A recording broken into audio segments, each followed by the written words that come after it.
এই মুহূৰ্তত জনাইছো এটা ব্ৰেকিং নিউজ। নগাঁৱৰ ঢিং বজাৰৰ মাজমজিয়াত সংঘটিত চুৰিকাণ্ডৰ ঘটনা।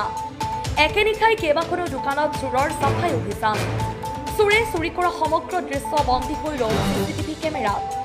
নগাঁৱৰ ঢিং বজাৰৰ নাথ ৱাইন বাৰ কাম ৰেষ্টুৰেণ্ট আৰু মা ড্ৰাগছ ডিষ্ট্ৰিবিউটৰ নামৰ দুখনকৈ ব্যৱসায়িক প্ৰতিষ্ঠানত নিশা চোৰে টিনপাত কাটি এচি বোৰ্ড ভাঙি ভিতৰত প্ৰৱেশ কৰি লৈ গ'ল নগদ ধনসহ মূল্যৱান সা সামগ্ৰী। লগতে ঢিং সাৰ্বজনীন পূজা মন্দিৰতো চলিল চোৰৰ চাফাই অভিযান।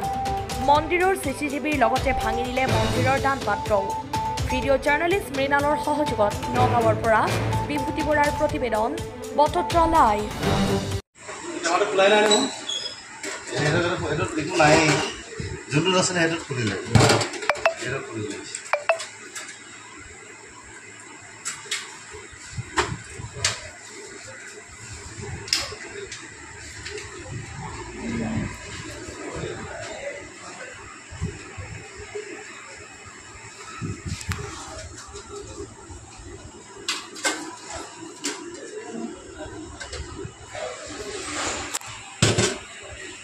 Burai company.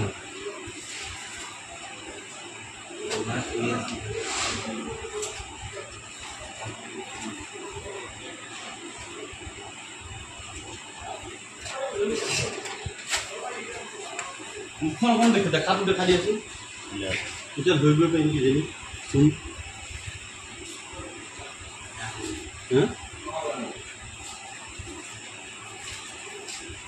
ভাস্কৰা সেইকেইটাতো ক্লিপকেইটাতো দেখা পাব মন আছে আৰু ৰঞ্জিত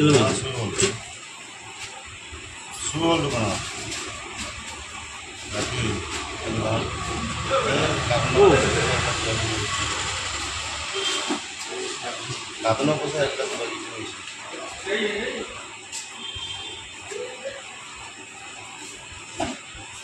মহানা নাই পাঁচগাঁও কৰি কোন দেখাই নাই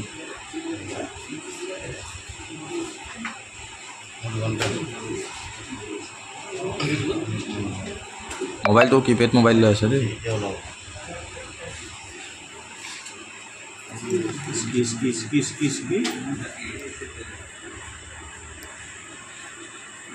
ধুনীয়াকৈ উঠালে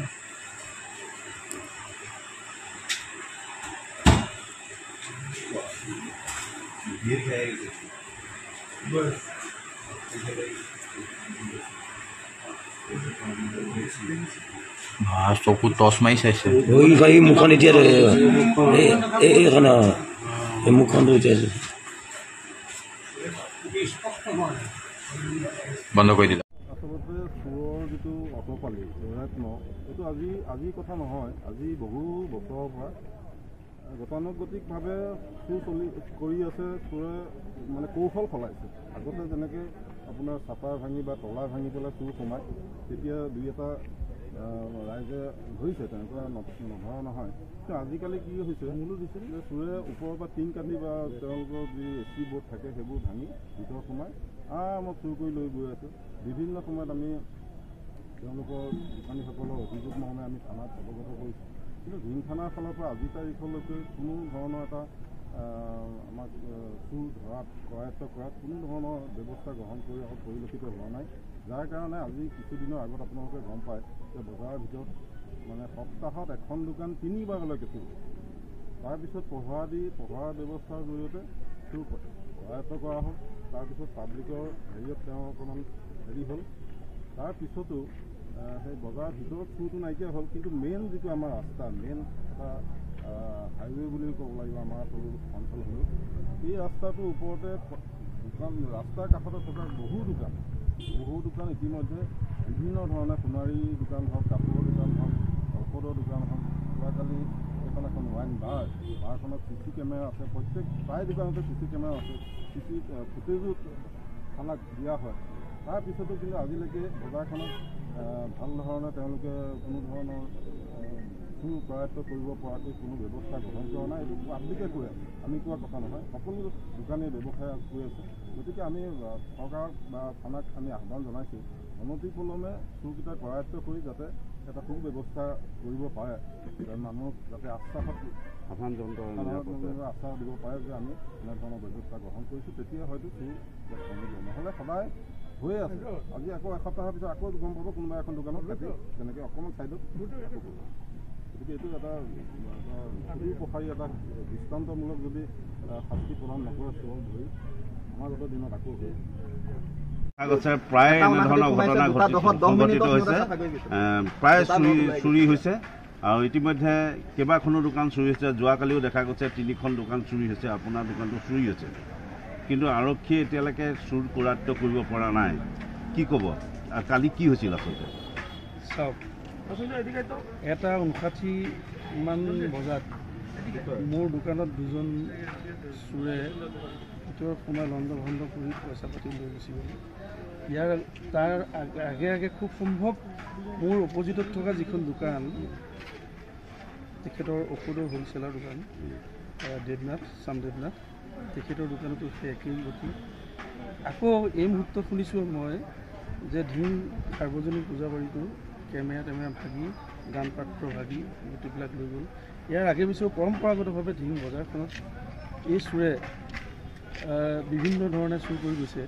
কিন্তু এটা কথা মই বুজি নাপালোঁ যে ইয়াত এটা পুলিচ প্ৰশাসন আছে, এখন থানা আছে, থানাত এজন ইনচাৰ্জ আছে, তেখেতৰ তৎপৰতাটো একেবাৰে নাই।